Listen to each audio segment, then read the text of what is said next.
நமஸ்காரம். நம்ம வேணுகோபாலன் ஆச்சரியமாக இங்கே சேவை சாதிக்க அந்த ருக்மிணி சத்யபாமாவோடு கூடிய வேணுகோபாலன் திருவடி வாரத்தில் வேணுகோபாலன் வைபவம் என்ற தலைப்பிலேயே உபன்யாசம் பண்ணும் பாக்கியத்தை வழங்கியமைக்காக நம்ம பூண்டி மாமாவுக்கும் இங்கே ஹோஸ்டாக இருக்கக்கூடிய தம்பதியருக்கும் மற்ற ஆஸ்திக ஜனங்களுக்கும் கிருத்தஜத்தை பிரணாமத்தை தெரிவித்து கொண்டு நேராக உபன்யாசத்துக்கு போவோம். வேணுகோபாலன் வைபவம் அப்படின்னு தலைப்பு. வேணுகோபாலன்னா குழலூதும் கண்ணன். இவருடைய பெருமைகளை அனுபவிக்க போகிறோம். இந்த உபன்யாசத்தை 5 பகுதிகளாக பிரித்து கொள்வோம். முதல்ல புல்லாங்குழல் ஊதும் கண்ணன்னு சொல்கிறோமே, இவர் கையில் இருக்கும் புல்லாங்குழல் என்பது என்ன? சாதாரண ஃப்ளூட்டா, ஒரு மூங்கில் கிழியா, அல்லது ஒரு நித்திய சூரியா? இந்த புல்லாங்குழல் என்பது என்ன? இது முதல் பார்ட். ரெண்டாவது பார்ட், கண்ணன் எதற்காக புல்லாங்குழல் ஊதணும்? மியூசிஷியன் புல்லாங்குழல் ஊதுவா, அதுக்கு 1000 காரணம் இருக்கும். கண்ணன் ஏன் புல்லாங்குழல் ஊதுறான்? Is he a musician or a magician? ஏன் புல்லாங்குழல் ஊதுறார்? இது 2. மூன்றாவது, எத்தனையோ பேர் புல்லாங்குழல் ஊதலாம், ஆனால் கிருஷ்ணன் ஊதினா மட்டும் வேணுகோபாலன்னு கொண்டாடுறோமே, அப்போ கிருஷ்ணன் ஊதும் புல்லாங்குழலில் என்ன ஸ்பெஷாலிட்டி, என்ன சிறப்பு? இது 3வது பகுதி. 4வது பகுதி, இந்த புல்லாங்குழல் ஊதும் கண்ணன் நமக்கு சொல்ல வரக்கூடிய மெசேஜ் என்ன, செய்தி என்ன, தத்துவம் என்ன? இது 4வது பகுதி. Last but not the least, 5வது பகுதி, நிறைவு பகுதி. இந்த வேணுகோபாலனை சேவிக்கிறோம். இன்றைக்கி இந்த இடத்துல பெருமாளை எல்லாரும் சேவித்தோம். நமக்கு இவன் செய்யக்கூடிய அனுகிரகம் என்ன, இவனோட வைபவத்தை கேட்டோம், அதனால் பெறக்கூடிய பலன் என்ன? இது 5வது பகுதி. அப்போ 1, என்ன புல்லாங்குழல்? 2, ஏன் புல்லாங்குழல்? 3, இதற்கான சிறப்பு என்ன? 4, இது உணர்த்தும் தத்துவம் என்ன? 5, இவன் அருளும் பலன் என்ன? ஒன்றொன்னா பார்த்துடலாமா? இப்போ முதல்ல இந்த புல்லாங்குழல்ங்கிறது என்ன அப்படின்னா, கிருஷ்ணன் அவதாரம் பண்ணுறான். ஆவணி ரோஹிணி அஷ்டமி திருநாள் நள்ளிரவில் மதுராவில் கம்சனுடைய சிறைச்சாலையில் தேவகி வசுதேவர் மகனாக தம் அத்புதம் பாலகம் அம்புஜேக்ஷணம் சதுர்புஜம் சங்ககதார்யுதாயுதம் ஸ்ரீவத்சலக்ஷ்மம் கலசோபி கௌஸ்துபம் பீதாம்பரம் சாந்திரபயோத சௌபகம் மகார்க வைதூரிய கிரீட்ட குண்டல துஷா பரிஷ்வக்த சகசிரகுந்தலம் உத்தாம காஞ்சியங்கத கங்கணாதிபீர் விரோச்சமானம் வசுதேவா ஐக்ஷதன்னு 4 திருக்கரங்களோடு சங்கு சக்கரத்தோடு கௌஸ்துப மணியோடு திருமார்பில் பிராட்டியோடு தாமரை கண்களோடு அப்படி கண்ணன் கம்பீரமாக பட்டு பீதாம்பரம் அணிந்தபடி சிறைச்சாலையில் நள்ளிரவு நேரத்தில் தேவகி வசுதேவர் பிள்ளையா வரான். அந்த கிருஷ்ணனை பார்த்தா தேவகி முதல் வார்த்தை என்ன சொன்னா தெரியுமா? ஏ அசடுன்னா. என்னம்மா சொல்கிறேன்னு கேட்டான். ஏண்டா, அந்த கம்சன் ஏற்கனவே 8வது குழந்தை நாராயணன் கத்தியை வச்சுட்டு எப்படா வெட்டலான்னு பார்த்துட்டு இருந்தா, இந்த எங்கள் அப்பா குதிருக்குள்ளே இல்லைன்னு ஒரு பழமொழி சொல்லுவா, அந்த மாதிரி நீ ஏன் 4 கையை தூக்கி பிடிச்சி காட்டிண்டு சங்கு சக்கரத்தை காமிச்சுண்டு, ஹலோ மாமா கம்சா இங்கே வா, நான் தான் நாராயணன் வெட்டிக்கோ. ஏண்டா, யாராவது இப்படி காட்டுவாளாடா? ஏண்டா அசடு இப்படி 4 கை சங்கு சக்கரத்தோட நான் தான் நாராயணன்னு காமிச்சுன்னு வந்துட்டியாடா? வேண்டாண்டா, இந்த வடிவத்தை குறைச்சிக்கோ. உபசம்ஹர விஸ்வாத்மன் அதோரூபம் அலௌகிகம் சங்க சக்கர கதா பத்ம ஸ்ரீயாஜுஷ்டம் சதுர்புஜம். வேண்டாண்டா, இந்த சங்கு சக்கரத்தை மறைச்சிக்கோ. 2 கை கொண்ட சாதாரண குழந்தையா மாறு. இந்த கம்சன் சாகர வரைக்கும், நன்னா கவனிங்கோ, கம்சன் சாகர வரைக்கும் இந்த 4 கை வேண்டாம், கம்சன் சாகர வரைக்கும் இந்த சங்கு சக்கரம் வேண்டாம், அதை மறைச்சிக்கோ, 2 கைக்கு மாறுன்னா. அவ்வளோதானம்மா, நான் தாய் சொல்லை தட்டாத குழந்தை, நான் சமத்து குழந்தை, மாறிட்டா போச்சு. சத்யோ பபுவ பிராகிருத சிசுகு. சங்கு சக்கரத்தை அப்படியே கீழே விட்டான், எக்ஸ்ட்ரா 2 கையை மறைச்சிட்டான், 2 கை கொண்ட சாதாரண குழந்தையாக மாறிட்டான் கண்ணபிரான். இது ஒரு பக்கம் இருக்கட்டும். சங்கு சக்கரம் 2 பெருமாள்கிட்ட கேட்டுதான், எம்பெருமானே உனக்கு கைங்கரியம் பண்ணலான்ட்டு உன் கூட வந்தா நீ பாட்டுக்கு 2 கையை மறைச்சிட்டு எங்களை அம்போன்னு கீழே விட்டுட்டியே, நாங்கள் எங்கே போகிறது, எப்படி உனக்கு கைங்கரியம் பண்ணுறது அப்படின்னு கேட்டுதான். அப்போ பகவான் சொன்னான், எனக்கு கைங்கரியம் பண்ணுறேன்னு வந்த யாரையும் நான் கைவிட்டதா வரலாறு இல்லை. வந்துட்டேளோ இல்லையோ, இந்த வடிவத்தில் இல்லைன்னா என்ன, வேறு வடிவத்தில் பண்ணலான்னா. என்ன பண்ணுறதுன்னு கேட்டுது சங்கு சக்கரம். அப்போ சக்கரத்தை பார்த்து கிருஷ்ணன் சொன்னானா, சக்கரமே நீ ஒன்று பண்ணு, ஆயர்பாடியில் நந்தகோபன் வீட்டுக்கு தான் நான் வரப்போகிறேன், நந்தகோபன் வீட்டில் நீ வேலா போயிடுன்னு. அவரே கூர்வேல் கொடுந்தொழிலன் நந்தகோபன், ஆயர்கள் கையில் வேலை தான் ஆயுதமாக வச்சுப்பா, நீ அங்கே போயிடு, நான் உன்னை சந்திக்கிறேன்னா. சங்கு கேட்டுது, நான் என்ன பண்ணுறதுன்னு கேட்டுது. கிருஷ்ணன் சொன்னான், நீ என்ன பண்ணுற, ஆயர்பாடியில் ஒரு மூங்கில் மரத்தின் கிளையாக நீ ஆயிடுன்னா. ஏன்னு கேட்டுது. அதை ஒடிச்சு புல்லாங்குழலாக்கி நான் உன்னை பயன்படுத்தி கொள்கிறேன். அதனால் சக்கரத்தாழ்வார் வேலாக நந்தகோபன் இல்லத்துக்கு செல்ல வேண்டும், பாஞ்சஜன்யம் சங்கு அங்கே மூங்கில் கிளையாக செல்ல வேண்டும் அப்படின்னு 2 பேரையும் அனுப்பி வச்சுட்டான். இவா 2 பேரும் முன்னாடி போயிட்டா.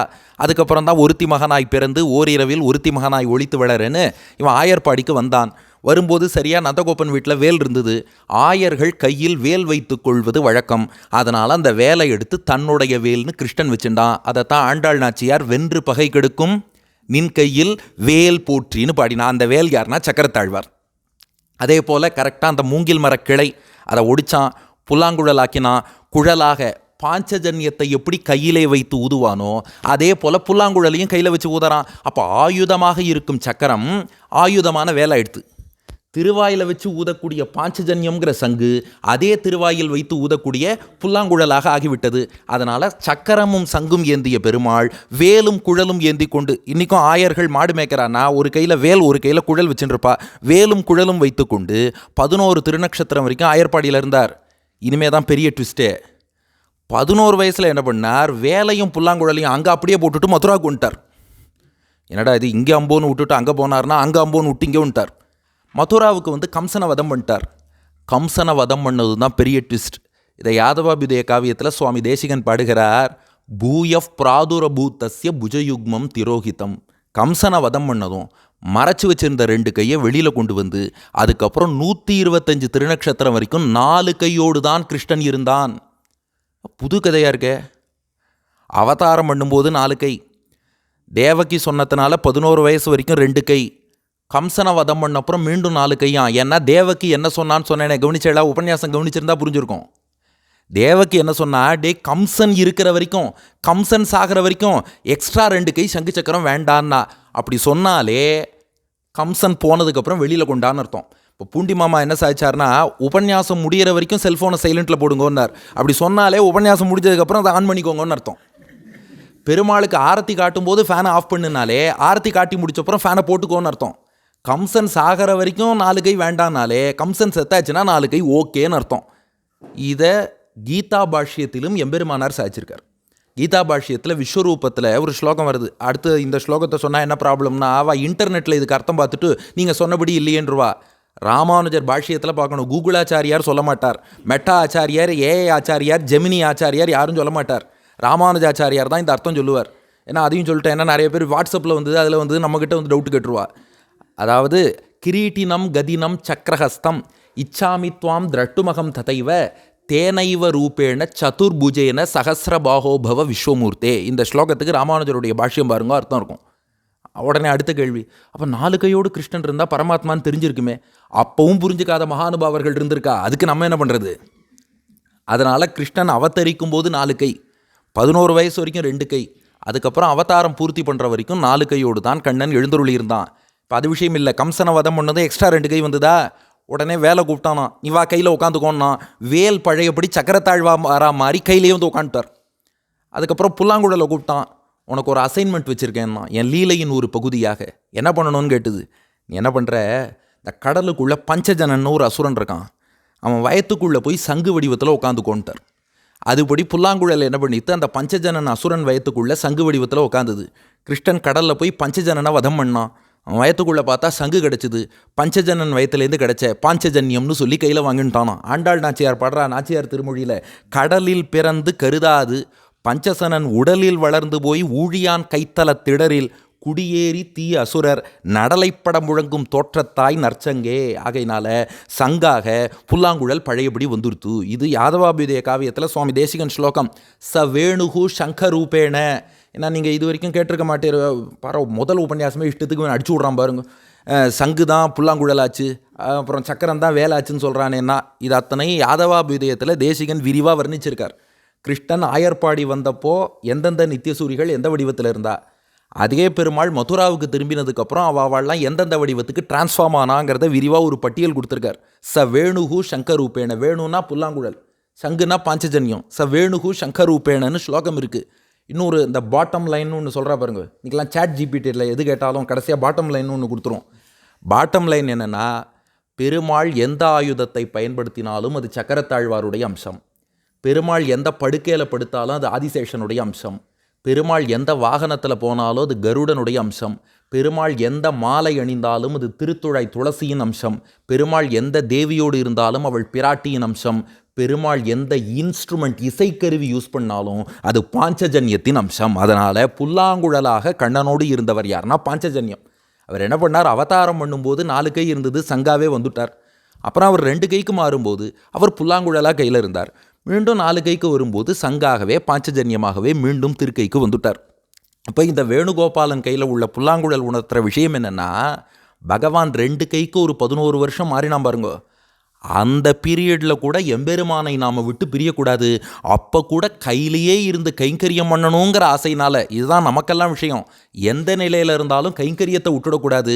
அதனால் அந்த சங்கு டெம்பரரியாக ஒரு வடிவம் எடுத்துட்டுது, அதுதான் புல்லாங்குழல். அந்த 11 வருஷம் கூட பகவானை மிஸ் பண்ணக்கூடாது. அந்த 11 வருஷம் கூட கைங்கரியம் இல்லாமல் போயிடக்கூடாது. அதற்காக சங்கு எடுத்துக்கொண்ட வடிவம் தான் புல்லாங்குழல். அந்த குழலூதும் கண்ணனை தான் வேணுகோபாலன் வேணுகோபாலன்கிறோம். வேணு என்றால் புல்லாங்குழல், கோனா பசுமாடு, பாலன்னா பரிபாலனம் பண்ணுபவன், மேய்ப்பவன், பராமரிப்பவன். கோ பாலன்னா பசுக்களை மேய்ப்பவன், வேணுன்னா புல்லாங்குழல், வேணுகோபாலன்னா குழலூதி பசுக்களை மேய்ப்பவன். புல்லாங்குழல் ஊதிண்டு இந்த கையில் வேல், இந்த கையில் புல்லாங்குழல் வைத்துக்கொண்டு குழலூதி யார் ஒருத்தன் பசுக்களை மேய்க்கிறானோ வேணு கோ பாலன், குழலூதி பசுக்களை மேய்ப்பவன்கிறோம்.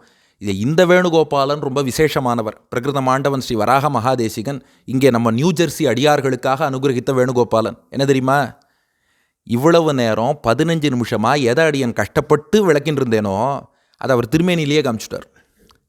இங்கே சங்க வச்சுட்டு இருக்கார், இங்கே புல்லாங்குழலை வச்சுட்டு இருக்கார். பார்த்துக்கோப்பா, பேரலாக பிடிச்சிட்டு இருக்கேன், அதான் இது இதான் அது 2 in 1 வச்சுட்டு இருக்கேன்ட்டார் பாருங்க. அவர் கையில் பாருங்க, சங்கு சக்கரமும் உண்டு, புல்லாங்குழலும் உண்டு. என்ன காட்டுறாருனா, பார்த்துக்கோப்பா, சங்காக இருக்கும்போது இப்படியே திருவாயில் வச்சு ஊதுவேன், குழலாக இருந்தால் இப்படி திருவாயில் வச்சு ஊதுவேன், அதான் இது இதான் அது பேரலாக 2 பிடிச்சிட்டு இருக்கேன், 2 in 1 பார்த்துக்கோங்கன்னு சொல்லி விசேஷமாக 4 திருக்கரம் சங்கு சக்கரத்தோடு கூடிய வேணுகோபாலனாக நமக்கு தரிசனம் தருகிறான். அப்போ முதல் கேள்விக்கு இப்போ பதில் கிடச்சிருக்கும். எது புல்லாங்குழல்னா பாஞ்சஜன்யமாகிய நித்தியசூரி தான். அதனால் அது சாதாரண ஒரு மூங்கில்லேருந்து வந்த ஒரு கழியோ அல்லது வெறும் மியூசிக்கல் இன்ஸ்ட்ருமெண்ட்டோ கிடையாது. கைங்கரியம் பண்ண பாஞ்சஜன்யாழ்வாராகிய நித்தியசூரி அவர் தான் பெருமாள் கையில் புல்லாங்குழலாக இருக்கார். இப்போ அப்படியே 2வது பார்ட்டுக்கு போவோம். கிருஷ்ணன் எதுக்கு புல்லாங்குழல் ஊதணும்? இப்போ மியூசிஷியன் அவள் புல்லாங்குழல் ஊதறான்னா அவள் இசை நிகழ்ச்சி நடத்துவா. கண்ணன் ஏன் புல்லாங்குழல் ஊதறான்னா இதுக்கு 3 விதமான காரணங்கள் பெரியோர்கள் காட்டியிருக்கா. முதல் காரணம் பெரியாழ்வார் திருமொழியில் 3ஆம் பத்து 6ஆம் திருமொழி 2ஆம் பாசுரம். இடவணரை இடத்தோளுடு சாய்த்து இருக்கை கூட புருவம் நெறிந்தேற குடவயிறு பட வாய்க்கடை கூட கோவிந்தன் குழல் கொடு ஊதின போது. இந்த வர்ணடை பாருங்கோ, அப்படியே வேணுகோபாலனையும் செவிச்சுக்கோங்கோ, பெரியாழ்வாருடைய பாசுரத்தின் அர்த்தத்தையும் சிந்திச்சு பாருங்கோ. இட அணரை, அணர்னா தாவாங்கட்டைன்னு அர்த்தம். இட அணரை, இந்த தாவாங்கட்டையோட இடது புறத்தை இடத்தோளோடு சாய்த்து அப்படியே கொஞ்சம் லேசாக இடது தோளோட இடது தாவாங்கட்டையை சாய்ச்சிக்கிறானாம். சாய்ச்சுனுட்டு இருக்கை கூட 2 கைகளையும் சேர்த்து வச்சுக்கிறானாம் புல்லாங்குழல்ல. புருவம் நெறிந்தேற, புருவத்தை அப்படியே வளைச்சுக்கிறானாம். குடவயிறு பட, வயிறு அப்படியே குவிகிறதாம். ஏன்னா இங்கேருந்து அப்படியே அந்த காற்றை வெளியிட்டு தான் புல்லாங்குழலை ஊதணும், அதனால் வயிறு குமிழ்கிறது. வாய்க்கடை கூட, இந்த வாயினுடைய கடைப்பகுதி இருக்கு பாருங்க, அது அப்படியே ஒன்று சேர்ந்து குவிந்து புல்லாங்குழலை நோக்கி ஊதுகிறது. யார் ஊதறானா? கோவிந்தன் குழல் கொடு ஊதின போதுன்னார். கோவிந்தன்னர். ஏன் இங்கே கோவிந்தன்னு சொல்லணும்னா, பெரியாழ்வார் திருமொழிக்கு சுவாமி மணவாள மாமுனிகள் வியாக்கியானம் பண்ணுறார். அதில் சாதிக்கிறார், கோரக்ஷணத்திலே தீட்சித்தனாய் அவை விளங்காமைக்கும் மேய்கைக்கும் மீளுகைக்கும் தகுதியாக ஊதவல்லவனாகையாலே கோவிந்தன். இவன் ஏன் புல்லாங்குழல் ஊதறான்னா, பசுமாடுகளெல்லாம் மேய விடுறான். வேணு கோபாலன், கோபாலன் பசுமாடுகளை மேய்ப்பவன் இல்லையா, மாடுகளெல்லாம் மேய விட்டுறான். ஆனால் அந்த மாடெல்லாம் முழுசாலாம் மேயாதான், வயிறு நிறைய சாப்பிடாதான். இவன் புல்லாங்குழல் ஊதினான்னா அந்த இசையை கேட்ட சந்தோஷத்தில் மாடெல்லாம் நிறைய வயறார சாப்பிடுமா. சாப்பிட்டா நிறைய வள்ளல் பெரும்பசுக்கள்னு நன்னா பால் சுரக்குமா. மாடு வயறார சாப்பிட்டு நன்னா பால் சுரக்கணுங்கிறதுக்காக இவன் குழல் ஊதுகிறான். இன்னும் புரியிறாப்புல சொல்லணும்னா, குழந்தைகள் சாப்பிடணுன்னா கையில் செல்ஃபோனை கொடுத்துருவா. ஏன்னா அதை கையில் கொடுத்துட்டா என்ன ஊட்டுறோன்னு கூட தெரியாது, கொடுக்குற அப்படியே வாங்கி வாங்கி வாயில் போட்டுட்டே இருக்கும். இன்னும் கொஞ்சம் நேரம் செல்ஃபோன் பார்க்கலான்ட்டு இன்னும் கொஞ்சம் நேரம் சாப்பிட்டுன்னு இருக்கும். அதுபோல் கண்ணன் குழல் ஊதினான்னா இதுதான் அந்த காலத்து செல்ஃபோன். அதனால் மாடுகள்லாம் என்ன பண்ணுமா, ஆகா இவர் நன்னா குழல் ஊதுறாரே, நம்ம இன்னும் கொஞ்சம் நேரம் மேய்ஞ்சிட்டே இருப்போம், நம்ம மேய மேய இவர் இன்னும் நன்னா ஊதின்னு இருப்பார்னு இவர் குழல் ஊத ஊத செல்ஃபோன் பார்த்த குழந்தை சாப்பாடு சாப்பிட்டுட்டே இருக்கிற மாதிரி குழலோசையை கேட்ட பசுமாடுகள்லாம் நன்றாக மேய்ந்து கொண்டே இருக்கும். மேய்ஞ்சதுன்னா வயிறு நிரம்பும், வயிறு நிறைஞ்சால் நன்னா பால் சுரக்கும். அதான் வள்ளல் பெரும்பசுக்கள் பால் சுரக்க அவன் குழல் ஊதுகிறான்ங்கிறது இது பெரியாழ்வார் காட்டிய விளக்கம்.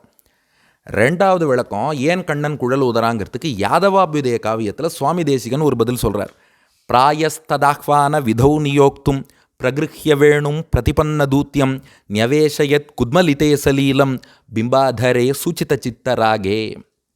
ஏன் குழல் ஊதுறான்னா ரெண்டாவது காரணம் ஆஹ்வானம். முதல் காரணம் ஆகாரம் பசுவுக்கு, ரெண்டாவது காரணம் ஆஹ்வானம். ஆஹ்வானம்னா அழைப்பது, இன்வைட் பண்ணுவதுன்னு அர்த்தம். யாரை கூப்பிடுறார்? இது ஒரு சிக்னலாம். கிருஷ்ணன் ராசலீல பண்ணுறதுக்கு தயாராக சித்தமாக இருக்கார். கோபிகைகள்லாம் வரலான்னா எப்படி கூப்பிடுவார்னா புல்லாங்குழலை எடுத்து ஊத தொடங்குவாராம். புல்லாங்குழல் ஊத ஆரம்பிச்சுட்டார்னா, கோபிகைகளே நான் தயாராக இருக்கிறேன், யாருக்கெல்லாம் என்னோடு நாட்டியமாட வேண்டும் என்ற ஆசை இருக்கிறதோ அத்தனை பேரும் வந்து சேருங்கள். இப்போ உபன்யாசம் நடந்துட்டு இருக்குன்னா பொருளெல்லாம் அங்கேயே வச்சுக்கோங்க, பின்னாடி கூட கொடுத்துக்கலாம். அங்கே வச்சுட்டு 1 hour கழிச்சு இங்கே கொடுத்ததுனால எந்த மாறுதலும் வரப்போகிறது இல்லைன்னு நாம் இங்கேருந்து ஒரு சிக்னல் கொடுக்குறோம் பாருங்க. அதுபோல் கோபிகைகளே நான் இப்போ தயாராக இருக்கிறேன், எல்லோரும் என்னோடு நாட்டியமாட தயாராக இருக்கிறீர்கள் என்றால் இப்போ வந்தால் தான் முடியும். இல்லை நாங்கள் பாத்திரத்தெல்லாம் எடுத்து வச்சுட்டு 1 hour கழிச்சு வரோம்னா அதுக்குள்ளே நான் மற்றவாளோட டான்ஸ் ஆடி முடிச்சிடுவேன். அதனால அதுக்குள்ள யாரெல்லாம் தயாராக இருக்கிறீர்களோ எல்லோரும் வாருங்கள்னு அழைக்கணும் இல்லையா? அந்த ஆஹ்வானம், சிக்னல், அதுதான் இந்த குழலோசையாம். இன்னும் ஞாபகம் வச்சுக்கிறாப்புல சொல்லணும்னா, இந்த டாக்டர்லாம் பார்க்க போனால் டிங்னு ஒரு மணி அடிப்பார். அடிச்சுட்டா நெக்ஸ்ட் பேஷண்ட் உள்ளே வரலான்னு அர்த்தம். அதுபோல் கண்ணன் குழல் ஊதிட்டான்னா கோபிகைகள்லாம் தன்னை சந்திக்க வரலான்னு அர்த்தம். எங்கள் ஆச்சாரியன் வேடிக்கையாக ஒரு விஷயம் சாதிப்பார். அந்த காலத்தில் கோவிலில் மணி அடிக்கும்போது என்ன பண்ணுவாளாம், டிங் டிங் பெருசாக மணி அடிக்கிறான்னா ஊருக்கே பிரசாதம் நிறையா இருக்குது, எல்லாரும் வந்து வாங்கிக்கோங்கன்னு அர்த்தமா. டிங் அப்படின்னு சின்னதாக அடித்தான்னா கோஷ்டிக்கே பிரசாதம் கம்மியாக தான் இருக்குது, நிறைய பேர் வந்துடாதீங்கன்னு அர்த்தமா. இவன் நன்னா குழல் ஊதுறான்னா, பா சித்தமாக இருக்கேன், எந்தெந்த கோபிகைகள் 5,00,000 கோடி பெண்களில் யாரெல்லாம் என்னோடு நாட்டியமாடணும்னு தயாராக இருக்கோ பிராயஸ்தத் ஆஹ்வான விதோ நியோக்தும், எல்லோரும் வாருங்கள் என்று அழைப்பதற்காக கண்ணன் குழல் ஊதுறான். இது ரெண்டாவது காரணம். 1 ஆகாரம், 2 ஆஹ்வானம் அழைத்தல். 3வது காரணம் அதே சுவாமி தேசிகன் கோபால விம்சத்தியில் வழங்குறார். அந்த ஸ்லோகம் நீங்களும் சேவிச்சேள். மகசே மகிதாய மௌலினா வினத்தே நாஞ்சலிம் அஞ்சனத்விஷே கலையாமி விமுக்த வல்லவி வலயாபாஷித மஞ்சுவேணவே.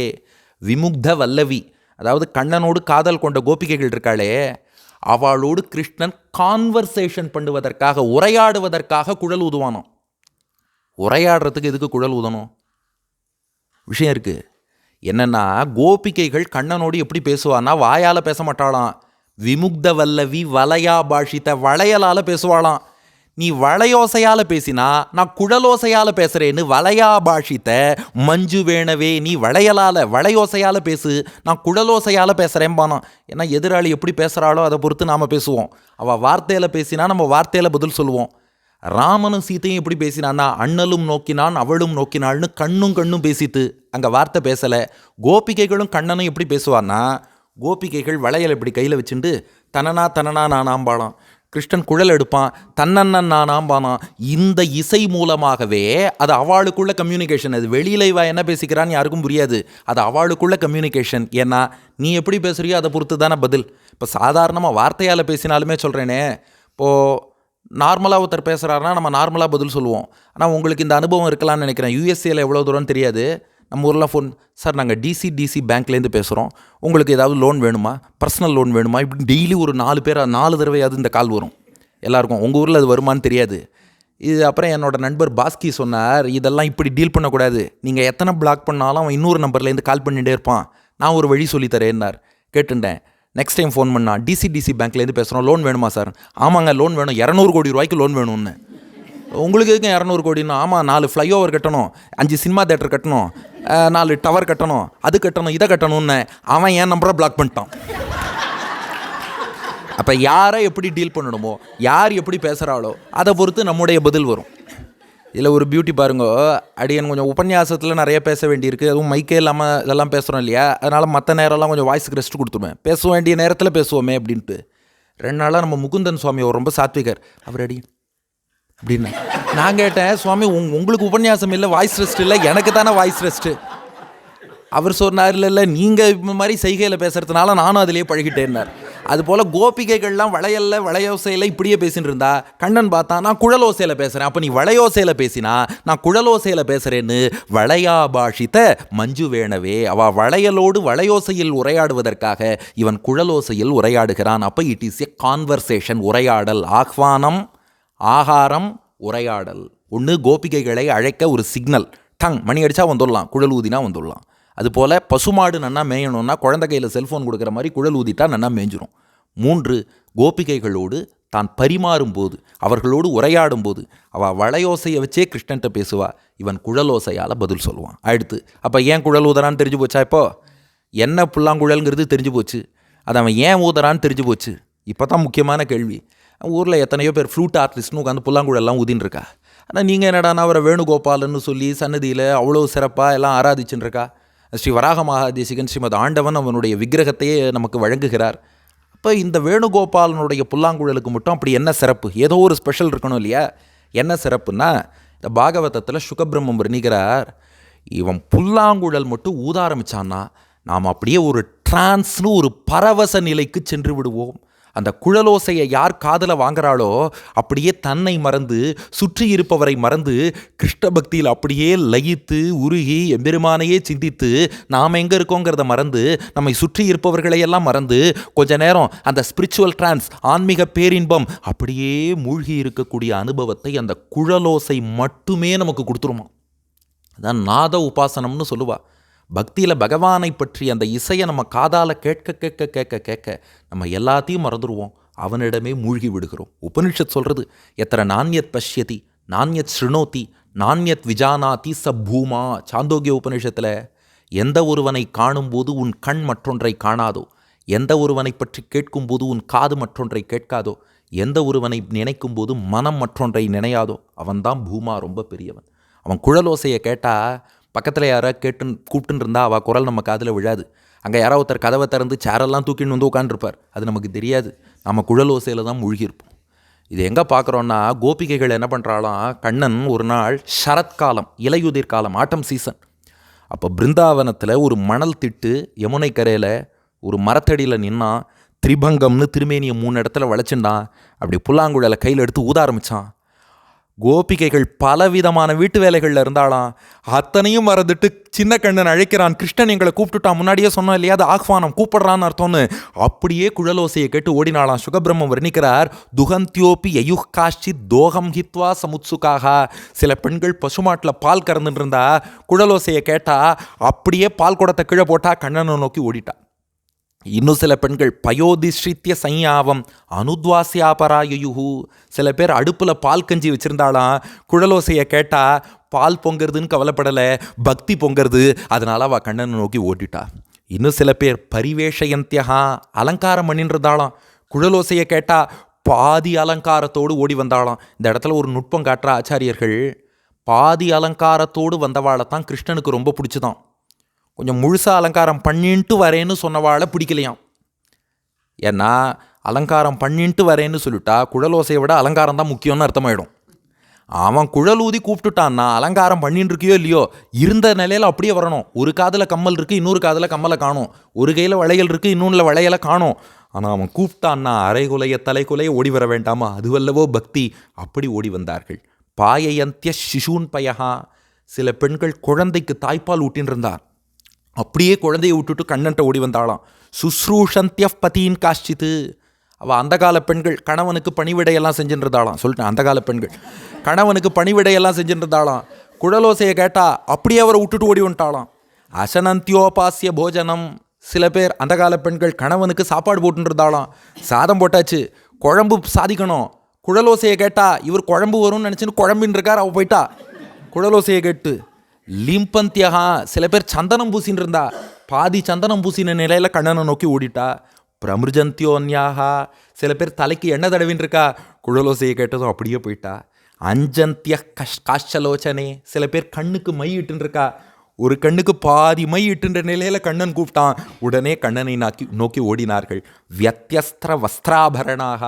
சில பேர் அவளுடைய வஸ்திரங்கள் பாதி அணிந்திருக்கும் நிலையில் குழலோசையை கேட்டா பாதி ஆடையோட போறா, அது நழுவுறது, அது கூட தெரியல. காஷ்சித் கிருஷ்ணாந்திகம் யயுஹு. இதை நம்ம லௌகிக்கமாக பார்க்கக்கூடாது, அது பக்தியின் உச்சநிலை. பகவான் மீதான ஒப்பற்ற காதல், அது ஆன்மீகத்திலே நாம் சொல்லக்கூடிய காதல், லௌகிகத்தில் சொல்லக்கூடிய காதல் இல்லை, இது ஸ்பிரிச்சுவல் லவ்.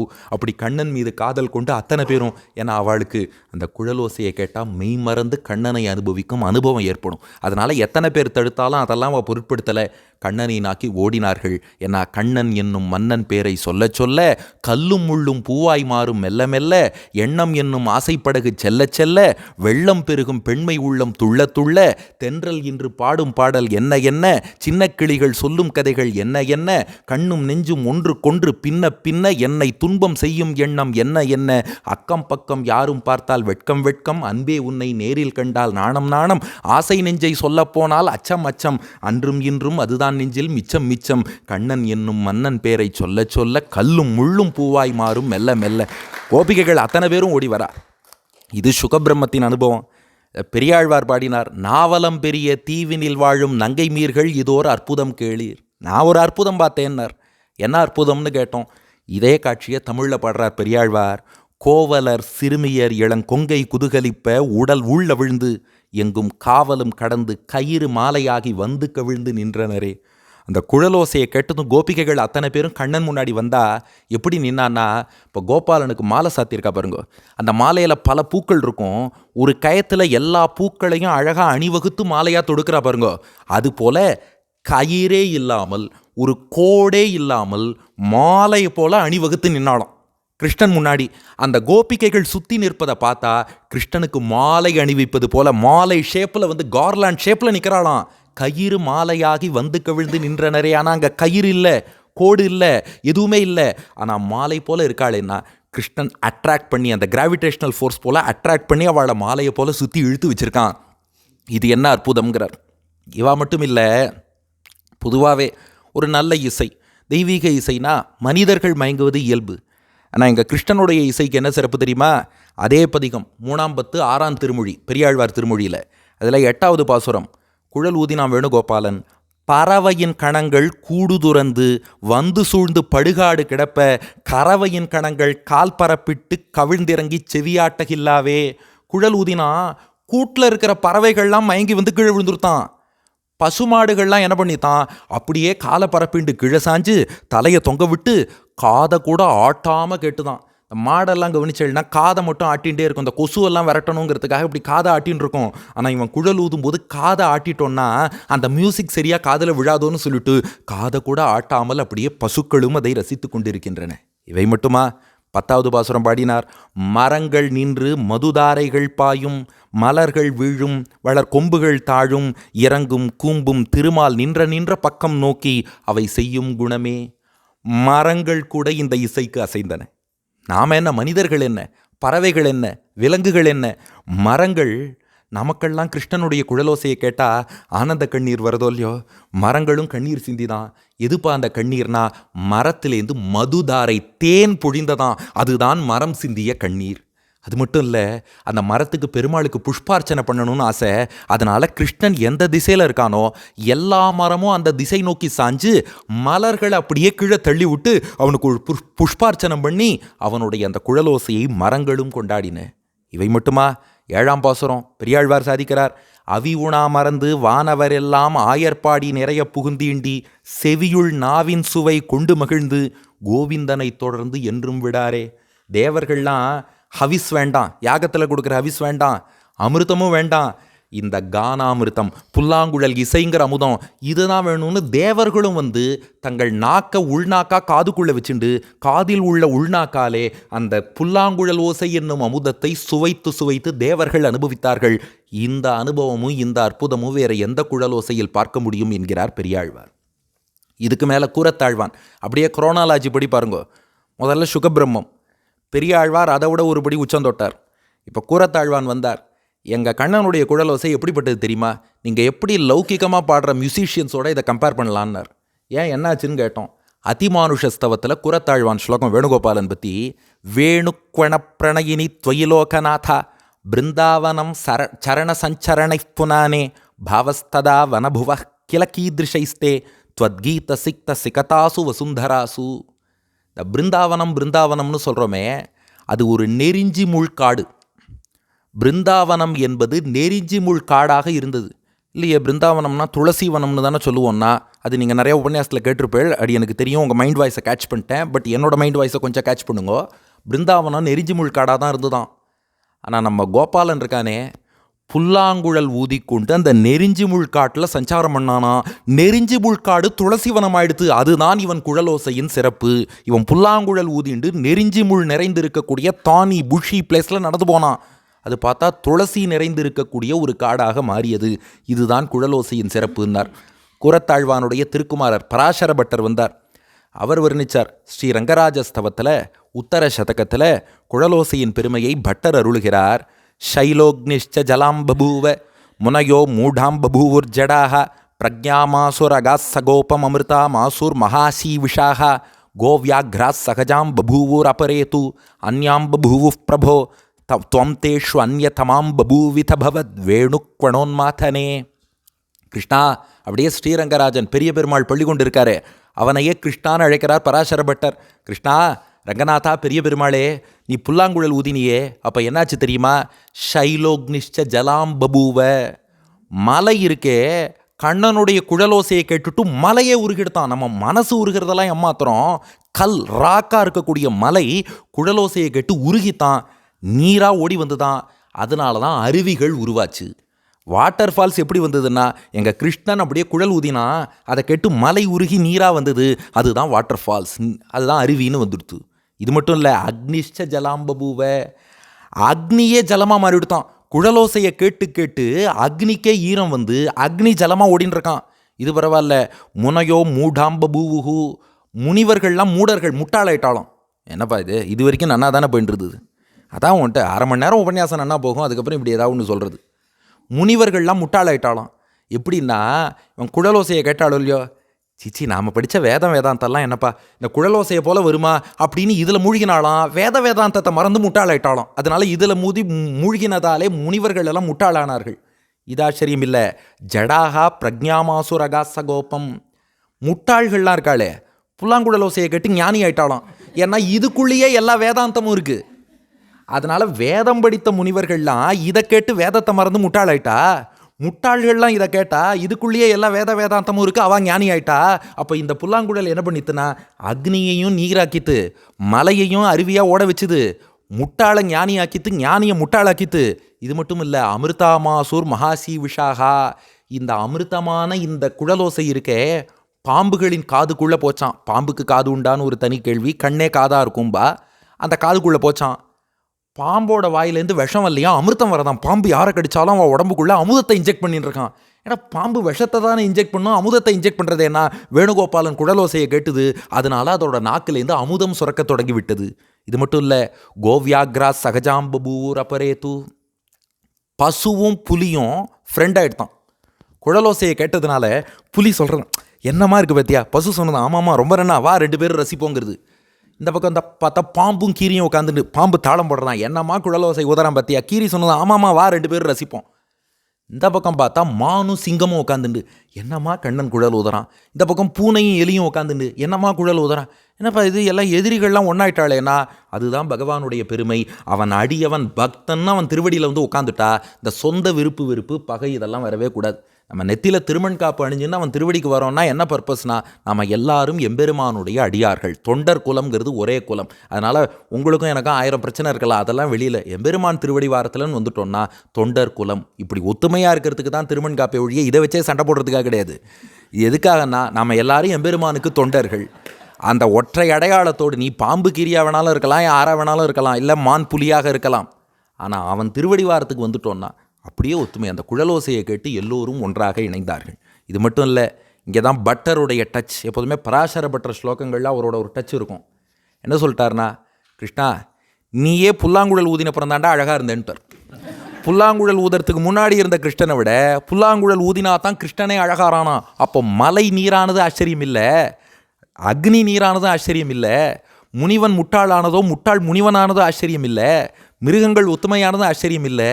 கிருஷ்ணா உன்னதாண்டா ரொம்ப அழகன்னு சொல்லுவா, ஆனால் உன் அழகே எப்போ பெருமை பெற்றதுன்னா, அப்படி ஸ்டைலாக புல்லாங்குழலை வச்சு நின்னா தானடா உனக்கு அழகு, இது இல்லைன்னா உனக்கே அழகு இல்லைன்ட்டார். அப்படி கண்ணன் புல்லாங்குழல் ஊதினான். எல்லாம் ஆச்சு. இப்போ இதுக்கு ஒரு மகுடம் வைக்கணும். சுவாமி தேசிகன் வந்தார். பாதுகா சகஸ்ரத்தில் நாத பத்ததி 460வது ஸ்லோகம் பாதுகா சகஸ்ரத்தில். எல்லாம் நன்னா தான் கச்சேரி கேட்குற மாதிரி நாமும் உபன்யாசம் ரசித்து தான் கேட்டுருக்கோம். பக்கவாத்தியம் எல்லாம் மாதிரி தான் நல்லா இருக்குமோ? ஃப்ளூட் கச்சேரி புல்லாங்குழல் இசைன்னு வந்துட்டார் ஒருத்தர். பக்கவாத்தியமே கிடையாது, தாளவாத்தியமே கிடையாது, வெறும்ன ஃப்ளூட் வாசிப்பார்னா எவ்வளோ நேரம் கேட்க முடியும்? என்ன சொல்கிறேன்? அப்போ யார் பக்கவாத்தியம்? அதுதான் பாதுகா சகஸ்ரம் 460வது ஸ்லோகம். குருஜன நியதம் தத் கோபிகானாம் சகஸ்ரம் தினகர தனயாயா சைகதே திவ்ய கோபகா வசமனய தயத்னாத் வம்சநாதானுயாத்தைஹி தவக்கலு பதரக்ஷே தாதிருஷைர் மஞ்சுநாதைஹி. கிருஷ்ணன் புல்லாங்குழல் ஊதுறான் இல்லையா? அப்படியே அந்த காட்சியை நினச்சி பாருங்கோ. பிருந்தாவனம், யமுனைக்கரை, மணல் திட்டு, செண்பக மரத்தடி, அப்படி திரிபங்கம்னு 3 இடத்துல திருமேனியை மடிச்சுட்டு புல்லாங்குழலை வச்சுன்னு ஊத ஆரம்பிக்கிறான். அப்போ எப்படி ஊதுவானா? திருவடியை டேப் பண்ணிண்டே தட்டின்ண்டே ஊதுவானாம். திருவடி எப்படியே தட்டிண்டு திருவடியில் பாதுகை அணிஞ்சுன்னு இருக்கான். அந்த பாதுகையில் நிறையா மணிகள் இருக்கான். இவன் திருவடி எப்படி டேப் பண்ணி தட்டி தட்டி தட்டி தட்டி குழல் ஊதும்போது பாதுகையில் உள்ள மணிகள்லாம் ஜல் ஜல் ஜல் ஜல் ஜல் ஜல்னு அது தாளமாக ஒலி எழுப்பும். அப்போ பக்கவாத்தியம் எதுன்னா 2 பாதுகை, 2 பக்கம் 2 பக்கவாத்தியம் இருக்கணும் இல்லையா? அதனால் 2 பாதுகை, அதில் உள்ள மணிகள்லாம் ஜல் ஜல் ஜல் ஜல்னு தாளமாக இருக்க, புல்லாங்குழலிலே ராகம் வாசிக்க, புல்லாங்குழலோசை ராகம், பாதுகையின் மணியோசை தாளம் என்று ஒரு கச்சேரியே நடத்திட்டான்னு சுவாமி தேசிகன் ரசிக்கிறார். இதுக்கு மேலே எங்கள் பிராச்சாரியன் ஆசுகவி வில்லூர் ஸ்ரீநிதி சுவாமி, நம்ம எப்படி ஆரம்பித்து எந்த ரூட்டில் வந்தோம் பாருங்க. சுகபிரம்மம், பெரியாழ்வார், அதுக்கப்புறம் கூரத்தாழ்வான், பட்டர், தேசிகன். எங்கள் பிராச்சாரியன் ஆசுகவி வில்லூர் ஸ்ரீநிதி சுவாமி, எங்கள் ஆச்சாரியனின் ஆச்சாரியன். அவர் முரளி சதகம்னு 100 ஸ்லோகம் பாடினார். முரளினா என்ன அர்த்தம்? புல்லாங்குழல். முரளி சதகம்னு புல்லாங்குழலை பற்றியே 100 ஸ்லோகம். புல்லாங்குழல் ஊதுற கிருஷ்ணனை பற்றி இல்லை, புல்லாங்குழலை பற்றியே 100 ஸ்லோகம் முரளி சதகம்னு. அதில் சாதிக்கிறார், முரளிங்கிறாளே புல்லாங்குழலை, முரளினா என்ன அர்த்தம்னு கேட்டார். புல்லாங்குழல் அது இல்லை, முரளிங்கிறது ஒரு ஆக்ரோனிம், அப்ரிவியேஷனம். இப்போது என்ஜே அப்படின்னா நியூ ஜெர்சி, என்ஒய் அப்படின்னா நியூயார்க், என்சி அப்படின்னா நார்த் கரோலினா, அதெல்லாம் சொல்கிறா இல்லையா? அதுபோல் முரளிங்கிறது ஒரு அப்ரிவியேஷனம். இல்லை பேரெல்லாம் அப்ரிவியேஷனாக சொல்கிறா இல்லையா? என்எஸ்கே, எம்ஜிஆர், என்டிஆர் எல்லாம் சொல்கிறா இல்லையா? அது போல தான் மூ டாட் ரா டாட் லீ டாட், அதான் முரளியம். மூ டாட் ரா டாட் லீ டாட். அப்போ மூனா என்ன, ரானா என்ன, லீனா என்ன? ஸ்லோகம் பாருங்க. முகுந்த ரசனா லீலா துவயி காச்சன காஷதே முரளீதி ததோ நாம நாமதே சாதுவர்த்ததே. மூ டாட் ரா டாட் லீ. மூனா முகுந்தன், இந்த முகுந்தன் இல்லை, அந்த முகுந்தன், முகுந்தன் ஆகிய கிருஷ்ணன். முகுந்தன், மூனா முகுந்தன். ரானா ரசனா நாக்குன்னு அர்த்தம். மூனா முகுந்தன், ரானா ரசனா நாக்கு, லீனா லீலா விளையாட்டு. முகுந்தனுடைய நாக்கு எதில் விளையாடுறதோ, முகுந்த ரசனா லீலா, முகுந்தன் ரசனா லீலா, முகுந்தனுடைய நாக்கு எதில் விளையாடுறதோ மூ டாட் ரா டாட் லீ, அதுக்கு தான் முரளின்னு பேர். அதனால் புல்லாங்குழலுக்கு முரளின்னு பேர் வந்ததுன்னார். இல்லை, இன்னொரு எக்ஸ்பேன்ஷன் கொடுக்குறேன்னார் அடுத்த ஸ்லோகம். முனையோ ரசிகா லீனாக ரசரீதி பக்ஷபாதாச்ச சர்வா முகரா லீனா முரளி தொம்தேன கீர்த்திதா ஜகதி. இப்படி வச்சுக்கோங்க. மூ டாட் ரா டாட் லீ டாட். மூனா முனிவர்கள், ரானா ரசிகர்கள், லீனா லீனாக அதாவது லயிச்சு போயிடுறா. முனிவர்களும் ரசிகர்களும் எதில் லயிச்சு போகிறாளோ அது மூரா லீ. அதனால் முனிவர்களையும் ரசிகர்களையும் லயிக்க செய்வது, அப்படியே அந்த நாதத்தில் மூழ்கச் செய்வது, அதுதான் முரளி. இதுதான் இங்கே கண்ணனுடைய குழலோசையின் சிறப்பு. உபன்யாசத்தின் 3வது பார்ட்டும் ஓவர். இப்போ 4வது பகுதிக்கு வருவோம். புல்லாங்குழல் என்னன்னு பார்த்தாச்சு, புல்லாங்குழல் ஏன் ஊதறான்னு பார்த்தாச்சு, அதன் சிறப்பு என்னங்கிறதையும் பார்த்தாச்சு. இப்போ 4வது பகுதி என்னென்னா, இந்த புல்லாங்குழல் ஊதும் கண்ணன் நமக்கு உணர்த்தக்கூடிய தத்துவம் என்ன. ஏன்னா எல்லாத்துலேயுமே ஒரு மெசேஜ் இருக்கும், அதை நம்ம புரிஞ்சுக்கணும். அதை புரிஞ்சிக்கலைன்னா பயனில்லை. எந்த உபன்யாசத்தில் வேணாலும் பாருங்கோ, செல்ஃபோனை சுவிட்ச் ஆஃப் பண்ணுங்கோ இல்லை சைலண்ட்டை போடுங்கன்னு சொல்லுவோம். ஆனால் அனாமத்தாக ஒரு ஃபோன் இருக்கும் எல்லா இடத்துலையும். அது யாரோட ஃபோன்னு தெரியாது, அந்த செல்ஃபோன் அடிச்சுட்டு இருக்கோம். இப்போ எல்லாரும் என்ன பண்ணுவாங்க, யாரோடைய ஃபோன்னு தெரியலையே, யாரோடைய ஃபோன்னு தெரிஞ்சால் தான் அதை எப்படி அன்லாக் பண்ணுறதுன்னு தெரிஞ்சு அப்புறம் எப்படி அதை சுவிட்ச் ஆஃப் பண்ணுறது அல்ல சைலண்ட்டில் போடுறது, இதெல்லாம் அப்புறம் விசாரம். முதல்ல யார் ஃபோன்னு கண்டுபிடிக்கணும் இல்லையா? எல்லா உபன்யாசத்துலையும் பாருங்க, ஸ்டாண்டர்டாக எங்கேயாவது ஒரு ஃபோன், அப்புறம் ஒருத்தர் வந்து சொல்லுவா, ஓ இது என்னோடய ஃபோன் தான், அது தெரியாமல் அங்கே வச்சுட்டேன்பா. அது ஒரு புறம் இருக்கட்டும். இப்போ நம்ம விஷயத்துக்கு வருவோம். அதுபோல் எல்லாத்துக்கும் அந்த என்ன மெசேஜ், அந்த கோர் மெசேஜை எடுத்துக்கணும். இப்போ புல்லாங்குழல் ஊதும் கண்ணன் இவன் நமக்கு ஒரு சில தத்துவங்களை உணர்த்துகிறான். என்ன தத்துவம்? முதல் தத்துவம், பணிவை வளர்த்து கொள்ள வேண்டும். எம்பெருமான்ட்ட பணிவோடு தொழுதால் வாழ்க்கையில் உயரலாம். இதை புல்லாங்குழல் உணர்த்துறதான். எப்படி உணர்த்துறதுன்னா, அப்படியே ஆரம்பத்தில் சொன்ன கதைக்கு வாங்கோ. இந்த சங்குகிட்ட பெருமாள் என்ன சொன்னார், நீ ஆயர்பாடிக்கு போயிடு, அங்கே ஒரு மூங்கில் கிளையாக இரு, நானே உன்னை எடுத்து புல்லாங்குழல் ஆக்கிக்கிறேன். சங்கு அதே மாதிரி ஆயர்பாடிக்கு வந்தது. மூங்கில் மரத்தில் கிளையா எடுத்து அந்த மூங்கில் மரம் மட்டும் இப்படி வளைஞ்சு பணிவோடு இருக்குமா. ஏன்னா அது சங்கோல்லையோ, சங்க குலசேகர பெருமாள் கூனேறு சங்கம்னு பாடுறார். எப்போதுமே அது கூனேறி பெருமாள்கிட்ட பவ்யமாக பணிவோடு இருக்கும். அதனால் அந்த ஒரு மூங்கில் மரம் மட்டும் இப்படி பணிஞ்சு குனிஞ்சு இருந்ததான். மற்ற மூங்கில் மரமெல்லாம் அப்படி நெஞ்சை நிமித்திண்டு தலையை நிமித்தின்னு நிமிர்ந்து இருந்ததான். மற்ற மூங்கில் மரமெல்லாம் இந்த சங்கின் வடிவமான இந்த மூங்கில் மரத்தை பார்த்து கிண்டல் பண்ணித்தான். ஏய், நாங்கள்லாம் எப்படி தலை நிமிர்ந்து இருக்கோம் பார்த்தியா, நாங்கள்லாம் எப்படி நெஞ்சை நிமித்தின்னு இருக்கோம் பார்த்தியா, நாங்கள்லாம் எவ்வளோ கிரேட் தெரியுமா, நீ என்னம்மா இப்படி வளைஞ்சு குனிஞ்சு கூள கும்பிடு போட்டுட்டு இப்படி இருக்க பார். எங்கேயாவது ஒரு வீட்டில் பந்தக்கால் முகூர்த்தம் பண்ணணும், ஒரு கல்யாணம், ஒரு கிரகப்பிரவேசம், ஒரு பூனல்னா எங்களெல்லாம் ஜம்முன்னு பந்தக்காலுக்குன்னு கொண்டு வந்து வைப்பா. நீ இப்படி வளைஞ்சு இப்படியே கடை, உன்னை யாரும் கூட்டின்னு போக மாட்டா, நாங்கள் தான் எல்லா மங்கள காரியத்துக்கும் போவோம் அப்படின்னு கிண்டல் பண்ணித்தான். அதையும் பொறுத்துக்கலை, அதையும் பொறுத்துட்டே இருந்தது. இது அப்படியே வளைஞ்சுது, அப்படியே பொறுத்துட்டே இருக்குது இந்த மூங்கில் மரம்.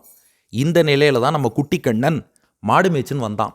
மாடு மேய்ச்சின்னு வந்தவன் நமக்கு ஒரு புல்லாங்குழல் இருந்தால் நல்லா இருக்குமே, அதுக்கு மூங்கில் கிளையை ஒடிச்சு தான் புல்லாங்குழல் பண்ணணும். எங்கே மூங்கில் கிளை கிடைக்கும்னு பார்த்தான். இந்த நிமிந்து நிற்கிற மூங்கில் மரமெல்லாம் இருக்குது பாருங்க, அதெல்லாம் குட்டி கண்ணனுக்கு எட்டலை. இதெல்லாம் சரிப்பட்டு வராது. ஒன்று மட்டும் அழகாக தழைஞ்சு வளைஞ்சு இருந்ததே, நீ தான் என் கைக்கு எட்டுற. அழகாக ஒடிச்சான், கையில் புல்லாங்குழல்னு வச்சுட்டான். இப்போ இந்த மூங்கில் கழி மற்ற மூங்கில் மரத்தை பார்த்து சொன்னதான், நீங்கள்லாம் நன்னா கல்யாணத்துக்கு போங்கோ, கிரகப்பிரவேசத்துக்கு போங்கோ, பந்தக்கால் முகூர்த்தத்துக்கு போங்கோ, அதிகபட்சம் ஒரு வாரம் உங்களை தூக்கி போட்டுடுவா.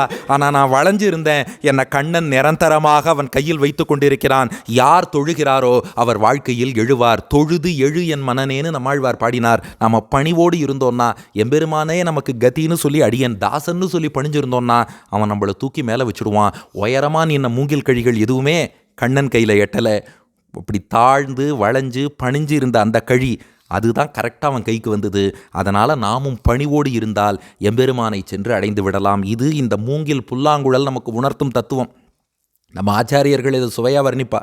நம்மாழ்வார் திருவாய்மொழி முதல் பாசுரத்திலேயே தொழுது எழுன்னு பாடினார். நீ எம்பெருமானை தொழுதால் எழலாம்னு. ஏன் இப்படி அருளி செய்தார்னா, இந்த தாமிரபரணி நதிக்கரையை நம்மாழ்வார் கவனிச்சாராம். அந்த தாமிரபரணி கரையில் பார்த்தா நிறையா ஆலமரம், தென்னை மரம், பனை மரம், அந்த மரம், இந்த மரம் எல்லாம் இருக்கும். அப்படியே நெஞ்சு நிமித்தின்னு வளர்ந்துருக்கும். ஆனால் தாமிரபரணியில் ஒரு வெள்ளம் வந்ததுன்னா எல்லா மரமும் கீழே விழுந்துடும். ஆனால் நாணல் புல் இருக்குது பாருங்க, எவ்வளோ பெரிய புயல் வந்தாலும் நாணல் புல் மட்டும் விழவே விழாதான். ஏன்னா தென்னை மரம், பனை மரம் இதெல்லாம் தலையை தூக்கின்னு இருக்கு, வெள்ளம் வந்தால் அடிச்சுன்னு போய்டுறது. நாணல் புல் அப்படியே சாஞ்சிடும், காற்று வந்தால் தலை சாயும், அப்படியே சாஞ்சு பணிவோடு இருக்குது. அதை யாராலையும் சாய்க்க முடியலை. நாமும் கர்வத்தோடு நான் சொல்லிட்டு இருந்தா உலகியல் வாழ்க்கையில் உள்ள துன்பங்கள் நம்மளை அடித்து சாய்ச்சிரும். ஆனால் அடியேன்னு பணிஞ்சிருந்தோன்னா யாராலையும் நம்மளை சாய்க்க முடியாது. அதைத்தான் புல்லாங்குழல் காட்டுறது. இன்னும் பஞ்சா நிறையா சொல்லிட்டோம். பஞ்சா ஒன்று சொல்லணும்னா, நாளை ராமனுக்கு பட்டாபிஷேகம்னு தசரதன் சொல்லவும் இந்த கிரீடம் அப்படியே துள்ளி குதிச்சுதான். நான் ராமனோட தலைக்கு மேலேயே ஏறி உட்கார போகிறேன்னு. ராமன் பார்த்தான், நீ என் தலையில் உட்கார போறியா, குதிக்கிறியா, உன்னை 14 வருஷம் சஸ்பெண்ட் பண்ணி வெளியில் வைக்கிறேன்ட்டு ராமன் காட்டுக்கு போயிட்டான். பாதுகை இருக்கே, எப்போதும் ராமன் திருவடிக்கு கீழேயே கைங்கரியம் பண்ணணும்னு ஆசைப்பட்டது. பாதுகையை தூக்கி சிம்மாசனத்தில் வச்சுட்டான். அப்போ யார் பணிஞ்சு கீழே போகிறாளோ அவளை மேலே வைப்பான், யார் தலை தூக்கணும்னு நினைக்கிறாளோ குட்டி கீழே தள்ளுவான். அப்போது மேலே தூக்கி தலை தூக்கி நின்ன அந்த மூங்கில் மரத்தெல்லாம் நிராகரித்தான். வளைஞ்சிருந்த மூங்கிலை பறித்தான், புல்லாங்குழலாக்கினான். பணிந்திருந்தால் பகவான் அருள் பெறலாம். இது முதல் தத்துவம். ரெண்டாவது தத்துவத்துக்கு வருவோம். இந்த மூங்கிலை ஒடிச்சுட்டான். ஒடிச்சதுக்கப்புறம் என்ன பண்ணான்னா, அப்படியே ஊத முடியுமா? அப்படியே மூங்கிலை ஊதினா ஓசை வருமா? வராது. தொலை போடணும். அதனால் அந்த காலத்து ட்ரில்லிங் மிஷின் வச்சு அந்த மூங்கில் கழியில் கிருஷ்ணன் தொலை போட்டானோ. தொலை போட்டால் மூங்கிலுக்கு வலிக்கும் தானே, வலிக்கத்தான் வலிக்கும். ஆனாலும் பொறுத்துண்டு தான் பகவான் தொலை போடுறான்னா ஏதோ ஒரு காரணத்துக்காகத்தான் போடுவான்னு பொறுத்துண்டு தொலைய போட்டுன்றதுனால தன் கையிலேயே புல்லாங்குழலாக இன்று வரை இங்கே நியூ ஜெர்சிக்கு வரும் வரை கையிலேயே வச்சுட்டுருக்கான்னா அந்த கொடுத்த கஷ்டத்தை அது பொறுத்துண்டுது. அதனால் பெரிய அனுகிரகம் பண்ணா. அது மட்டும் இல்லை தொலை போட்டால் வலிக்கிறது எனக்கு வேண்டான்னா, சரி உன்னை தூக்கிட்டு போட்டு போகிறேன், வேறு மூங்கில் கழி எடுத்துக்கிறேன்னு எடுத்துட்டுருவான். இதுதான் நம்ம வாழ்க்கைக்கும். இந்த தொலை போடுற மாதிரி ஏதாவது சின்ன சின்ன கஷ்டம் எம்பெருமான் கொடுக்குறான்னா நமக்கு ஏதோ நன்மை செய்யத்தான் கொடுக்கிறான் என்பதை புரிந்து கொள்ள வேண்டும். வாளால் அறுத்து சுடினும் மருத்துவன் பால் மாளாத காதல் நோயாளன் போல் மாயத்தால் மீளா துயர் திருணும் வித்துவ கோட்டம்மா நீயாளா உனதருளே பார்ப்பன் அடியேனே. குலசேகர பெருமாள் பாசுரம். ஒரு மருத்துவர் நமக்கு ஆப்ரேஷன் பண்ணுறார், வாளால் அறுத்து சுடினும் காட்டரைசேஷன்னு சொல்கிறார். எல்லாம் பண்ணாலும் எல்லாம் நம்ம நன்மைக்காகத்தான் பண்ணுறாரு நம்பி. அது பாருங்க, டாக்டர் மேலே வச்ச நம்பிக்கையே பெருமாள் மேலே வைக்க மாட்டேங்கிறோம். டாக்டரை உன் சர்டிஃபிகேட்டை கொடு, நீ உண்மையாகவே படிச்சுட்டு தான் வந்திருக்கியா, இதெல்லாம் அவரை போய் நாம் யாரும் செக் பண்ணுறது இல்லை. ஏன் ஒரு ஃப்ளைட்டில் ஏறி உட்காந்தா கூட அந்த பைலட் யார், அவருக்கு ஓட்ட தெரியுமா, ஏதாவது நம்ம விசாரிக்கிறோமா? அதெல்லாம் கரெக்டாக தான் ஓட்டுவார், நம்பி போகிறோம். ஆனால் இங்கே வந்தால் மட்டும் இது ஏன் இப்படி பண்ண சொன்னால், அது ஏன் இப்படி பண்ண சொன்னால், இவரை மட்டும் 1000 கேள்வி கேட்குறோம். அவன் மேலே நம்பிக்கை. டாக்டர் வெட்டினாலோ சூடு வச்சாலோ எல்லாம் நன்மைக்காகத்தான் பண்ணுறார் அப்படின்னு நம்பி, இது கூட பரவாயில்ல, சம்பாவனை கொடுத்து வெட்டு வாங்கிட்டு வரா டாக்டர்கிட்ட. உலகத்திலேயே சம்பாவனை கொடுத்து வெட்டு வாங்குறது யாருன்னா டாக்டர்கிட்ட.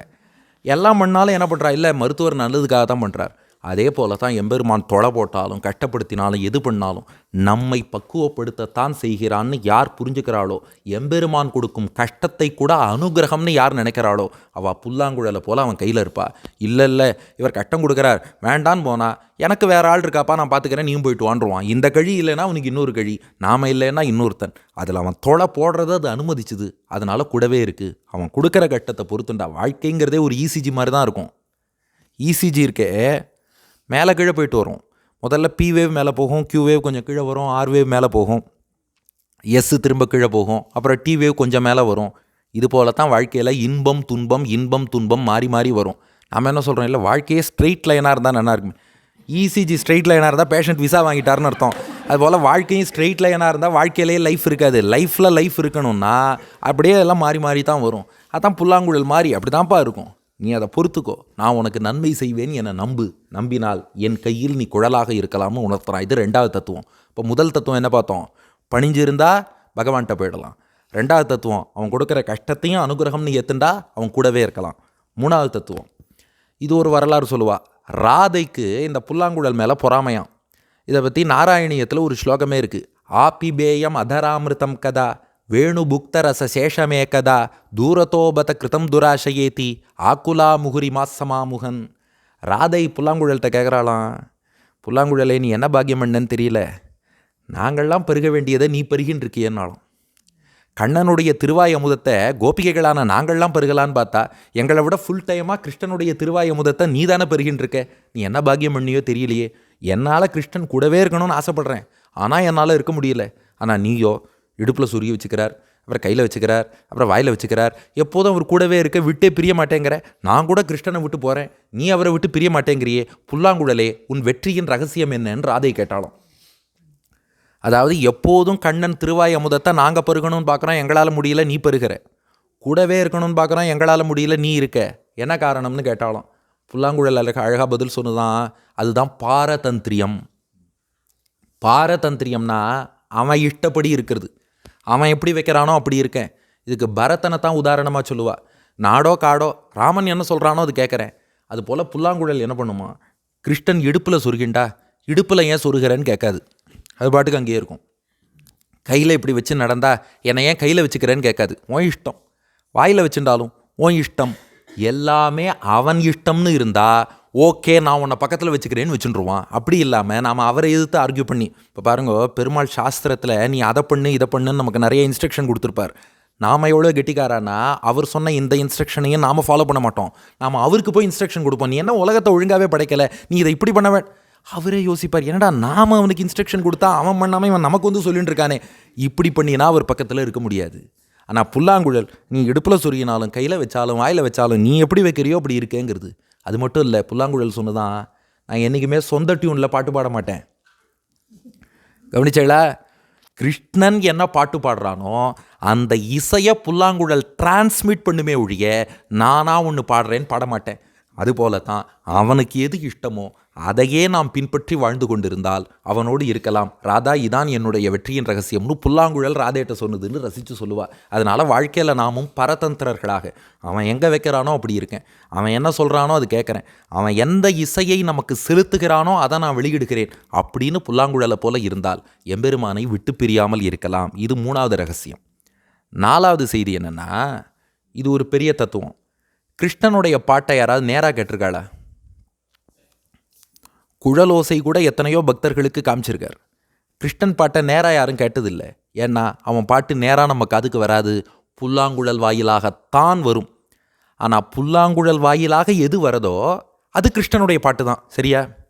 குழப்பறேனோ? இது வரைக்கும் நன்னா தான் போச்சு. அதாவது கிருஷ்ணனுடைய பாட்டு நேரடியாக நம்மக்கிட்ட வராது. இது ஸ்டேட்மெண்ட் நம்பர் 1.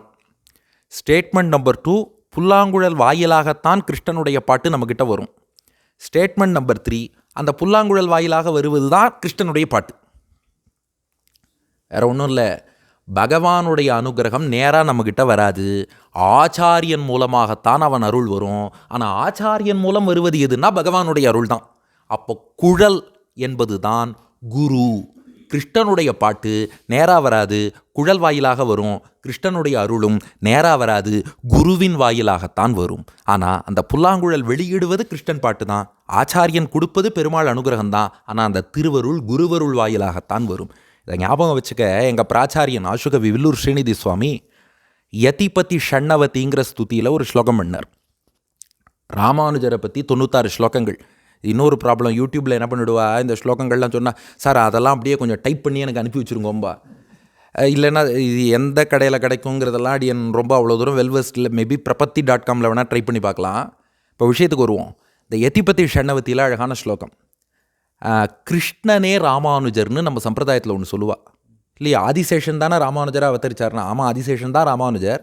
அத்தோடு கண்ணபிரானுடைய அம்சமும் ராமானுஜருக்கு உண்டுங்கிறது தான் சம்பிரதாயம். ஏன்னா கிருஷ்ணனுக்கே ராமானுஜர்னு பேர் உண்டு. இதான் புதுசு புதுசாக உபன்யாசம் பண்ணு. ராமானுஜன்னா என்ன அர்த்தம்? ராமனுடைய தம்பி. அனுஜன்னா தம்பி, ராமானுஜன்னா ராமனோட தம்பி. கிருஷ்ணனோட அண்ணன் பேர் என்ன? பலராமன். அதனால ராமானுஜன், ராமன் தம்பி தான் அவனும். இந்த ராமானுஜன் தான் அந்த ராமானுஜனா. எங்கள் பிராச்சாரியன் ஸ்லோகம் பாருங்கோ. ஸ்ரீமத் ராமானுஜவ் வந்தே கீதா தத்பாஷ்ய தாயினவ் வம்சாலங்கிருத ஹஸ்தாப்ஜவ் கோதாநாத சகோதரவ். இவனும் ராமானுஜன், எம்பெருமானாரோ ராமானுஜர். இந்த கிருஷ்ணன் கீதையை கொடுத்தான், ராமானுஜர் கீதைக்கு பாஷ்யத்தை கொடுத்தார். இந்த கிருஷ்ணன் ஆண்டாளுக்கு தலைவன், அந்த ராமானுஜர் ஆண்டாளுக்கு அண்ணன். ஆனால் ஒன்றே ஒன்று, இந்த கிருஷ்ணன் மூங்கில ஹரிசாண்டலாக பிடிச்சுட்டான், அந்த ராமானுஜர் மூங்கில வெர்டிக்கலாக பிடிச்சுன்னு வந்துட்டார்ன்ட்டார். அதான் திருதண்டம். அதனால் இவர்கிட்ட ஹரிசாண்டலாக இருக்கிற மூங்கில் புல்லாங்குழல், அவர்கிட்ட வெர்டிக்கலாக இருக்கிற மூங்கில் திருதண்டம். அதனால் என்ன உணர்த்துறானா, இதை பார்த்துக்கோப்பா, இங்கே பெருமாள்கிட்ட ஹரிசாண்டலாக இருக்குது, ஆச்சாரியன்ட்ட வெர்டிக்கலாக இருக்குது. ஆச்சாரியன் மூலமாக தான் என்னுடைய அருள் வரும்னு புரிஞ்சுக்கோங்கிறான். அதனால் அவன் இசை நேராக வராது, குழல் மூலமாக வரும். அவன் அருளும் நேராக வராது, குரு மூலம். இந்த லோக்கத்திலே லெட்டர் எழுதும்போது த்ரூ ப்ராப்பர் சேனலுங்கிறான். எல்லாமே த்ரூ ப்ராப்பர் சேனல். அப்படி போட்டால் மட்டும்தான் அந்த லெட்டர் போகுங்கிறான். 3 வருஷம் முன்னாடி நான் ரெசிக்னேஷன் லெட்டர் அனுப்பினேன் கவர்மெண்ட் சர்வீஸ்க்கு. அதுக்கு பார்த்தா டிபிஹெச்சுக்கு அனுப்பணும்.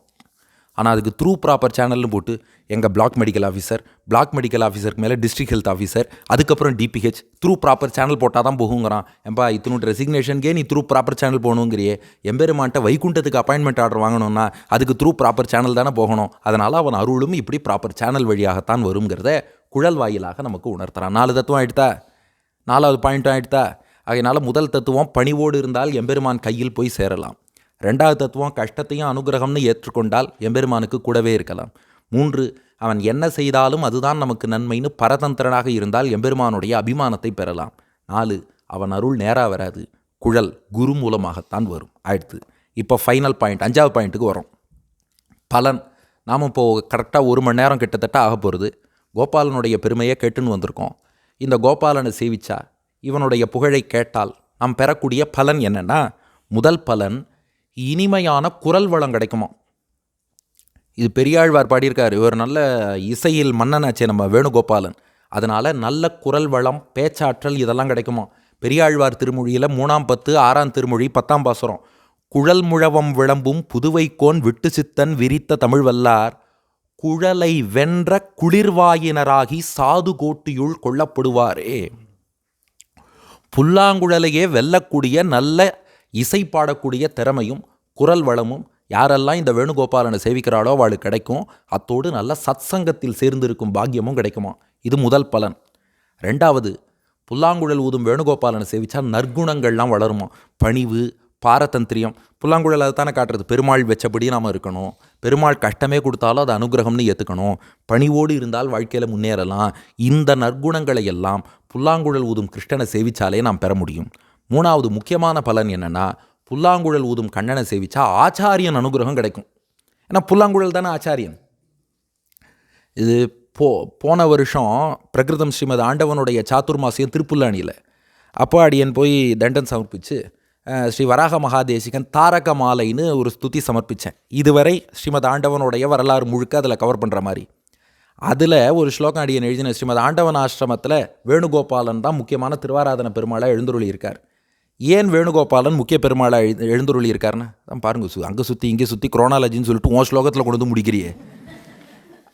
அடியன் எழுதின ஸ்லோகம், ஸ்ரீகிருஷ்ணகானம் அமிர்தம் பிரணயார்திர கர்ணே சங்கச்சதி ஸ்வரசவேணு முகேன கேன ஸ்ரீவேணுகோப கருணாபி குரோர் முகேன சங்கச்சதி பிரணமதாம் இதி தர்க்கயாமி. ஆண்டவன் ஆசிரமத்திலேயே வேணுகோபாலன் முக்கியமான ஆராத்திய தெய்வமாக எழுந்துருளி இருக்கார். அதே ஸ்ரீமத் ஆண்டவன் இங்கேயும் எதுக்கு இந்த வேணுகோபாலனை கொடுத்தார்னா, அதே விஷயந்தான். கண்ணனுடைய குழலோசை, அவனுடைய இசை நம்மக்கிட்ட நேராக வராது, புல்லாங்குழல் வாயிலாகத்தான் வரும். அதுபோல் என்னுடைய அருளும் நேராக வராது, ஆச்சாரியன் மூலமாகத்தான் உனக்கு வரும். அதை எம்பெருமான் உணர்த்தத்தான் வேணுகோபாலனாக ஆசிரமத்தில் எழுந்துருளியிருக்கார். இதுக்கு அடுத்த ஸ்லோகம், இந்த புல்லாங்குழல் தான் ஆச்சாரியன்னு எப்படி புரிஞ்சுக்கிறதுங்கிறதுக்கு பிரகிருதம் ஆண்டவனையும் புல்லாங்குழலையும் ஒப்பிட்டு அடியன் எழுதின ஸ்லோகம், ஸ்ரீவேணுவத் மதுரவாதகம். புல்லாங்குழலும் இனிமையான இசையை வெளிப்படுத்துறது, பிரகிருதம் ஆண்டவனும் இனிமையான உபன்யாசங்கள்லாம் சாதிச்சாருது. ஆப்தபூதம் கோபாலகஸ்யச்ச, கோபாலனுக்கு புல்லாங்குழலும் ரொம்ப பிரியமானது, ஸ்ரீமத் ஆண்டவனும் ரொம்ப பிரியமானவர். சுதாம் அபிவர்ஷயந்தம் ஸ்ரீமத் ஸ்ருதௌ, அதுபோல் புல்லாங்குழல் நம்ம காதில் அமுதத்தை பாய்ச்சுகிறது. ஆச்சாரியன் நம்ம காதில் உபதேசங்கிற அமுதத்தை பாய்ச்சுகிறார். பிரியஜனைர் அபிநந்தியமானம், பக்தர்கள் புல்லாங்குழலையும் கொண்டாடுறா, ஸ்ரீமத் ஆண்டவனையும் கொண்டாடுறா. வம்சான்விதம், ரெண்டு பேருக்கும் வம்சத்தோட தொடர்பு இருக்குது. ஏதாவது ஸ்லோகம்னா வார்த்தை விளையாடணும் இல்லையா, வம்சத்தோட தொடர்பு இருக்குது. அது என்ன வம்சம்? வம்சம்னா பரம்பரைன்னு ஒரு அர்த்தம், வம்சம்னா மூங்கில்னு ஒரு அர்த்தம். புல்லாங்குழலுக்கு மூங்கில்ங்கிற வம்சத்தோட தொடர்பு இருக்குது, ஆண்டவனுக்கு வம்சங்கிற குரு பரம்பரையோட தொடர்பு இருக்குது. அதனால் ரெண்டு பேருமே வம்சத்தோடு தொடர்பு கொண்டவர்கள். அவர் ரெண்டு பேரும் இனிமையாக பேசக்கூடியவர்கள், பாடக்கூடியவர்கள். இருவருமே பெருமாளுக்கு இனிமையானவர்கள். இருவருமே காதில் அமுதத்தை பொழியறா. இருவருமே பக்தர்களால் கொண்டாடப்படுறா. இருவருமே வம்சத்தோட கனெக்டடாக இருக்கா. ஸ்ரீவேணுவன் மதுரவாதகம் ஆப்தபூதம் கோபாலகஸ்ய சுதாம் அபிவர்ஷயந்தம் ஸ்ரீமத் ஸ்ருதௌ பிரியஜனைர் அபிநந்தியமானம் வம்சான்விதம் கிட்டியத்தையும் பிரணமாமி மூர்தனான்னு. அப்போ இந்த குழலே ஆச்சாரியன் வடிவம். அதனால் புல்லாங்குழல் ஊதும் கண்ணனை சேவிச்சா திருவருளோடு குருவருளும் சேர்ந்து கிடைக்கும். இது மூணாவது. அப்போ ஒன்று, நமக்கு நல்ல குரல் வளம் கிடைக்கும். 2, நல்ல குணங்கள் கிடைக்கும். 3, குருவருள் கிடைக்கும். இப்போ 4வது முக்கியமாக, இங்கே பாருங்க, நம்ம கோபாலன் ரொம்ப அற்புதமாக கையில் குழலோடையே எழுந்துருளி இருக்கார். நிறைய பேர் என்ன பண்ணிடுவா, அவர் கையில் உள்ள புல்லாங்குழலை எடுத்துகிட்டு வெறும்னா இப்படியே நிற்க வச்சுருப்பா. கவனிச்சிருக்கீங்களா? நாங்கள் ஒரு தடவை நவராத்திரி போது கொலு வாங்கிறதுக்கு போகும்போது கடைக்காரர்கிட்ட கேட்டேன், புல்லாங்குழலை காணுமேன்னு.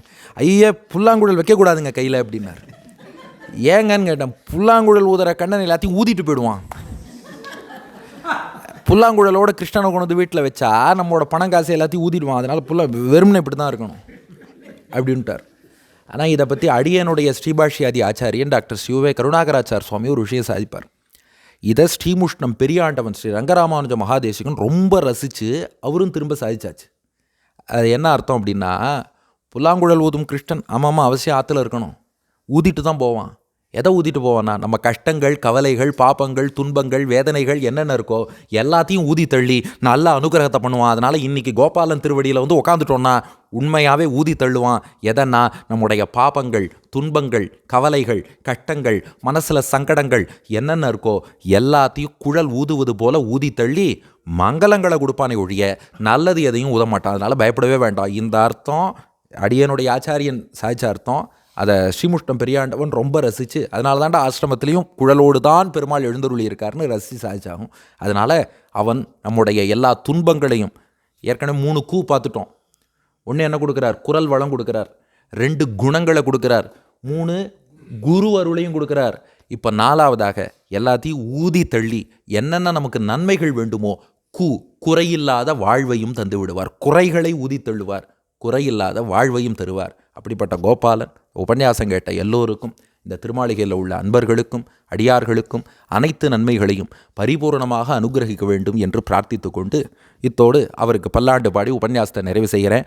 புல்லாங்குழல் தந்த மூங்கில் வாழி புருடோத்தமன் வாயின் சங்கம் வாழி பல்லாண்டு அதை பாடும் பெரியாழ்வார் வாழி, பரிவுடனே தொழுதேத்தும் ஆண்டாள் வாழி, எல்லார்க்கும் அருள் செய்ய ஆண்டவன் தாம் இனிதளித்த குழலூதும் கண்ணன் வாழி, நல்லார்கள் நவின்றேத்த நியூஜெர்சியில் நலமுடனே உரைகின்ற மன்னன் வாழி. நீங்கள் ஏதாவது